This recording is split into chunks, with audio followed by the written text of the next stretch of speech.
ঈদ মানেই ঢালিউডে box office মাতানোর লড়াই, আর সেই লড়াইয়ে শীর্ষে যখন থাকেন সুপারস্টার শাকিব খান এবং হিটমেকার পরিচালক রায়হান রাফি, তখন দর্শকদের উত্তেজনার পারদও থাকে তুঙ্গে।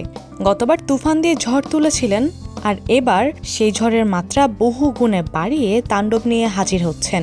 সিনেমার নাম ঘোষণার পর থেকে শুরু হয়ে যায় আলোচনা, সম্পর্কের টানাপোড়েন শুরু, এমনকি শুটিংয়েও নাকি শাকিব অংশ নেননি কিছুদিন। এসব তাণ্ডব থামাতে অবশেষে মুখ খুললেন রাফি নিজেই।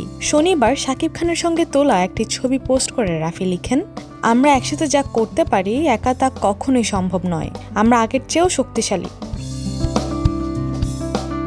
গুজববাজদের কড়া বার্তা দিয়ে রাফি আরও যোগ করেছেন, গুজব থেকে 1000 হাত দূরে থাকুন। এই সিনেমার অন্যতম বড় চমক হচ্ছে প্রথমবারের মতো শাকিব খানের বিপরীতে বড় পর্দায় আসছেন ছোট পর্দার কুইন সাবিলা নূর। রোমান্স ও রহস্যের মাঝে এই নতুন জুটির কেমিস্ট্রি নিয়ে রয়েছে ব্যাপক আগ্রহ। বাংলাদেশের প্রায় 1.5 শতাধিক সিনেমা হলে মুক্তি পেতে চলা তাণ্ডব এই ঈদে দর্শকদের বিনোদনে নতুন মাত্রা যোগ করবে বলে প্রত্যাশা। এটাই হতে যাচ্ছে এবারের ঈদের সবচেয়ে বড় বাজেটের ও তারকাবহুল সিনেমা।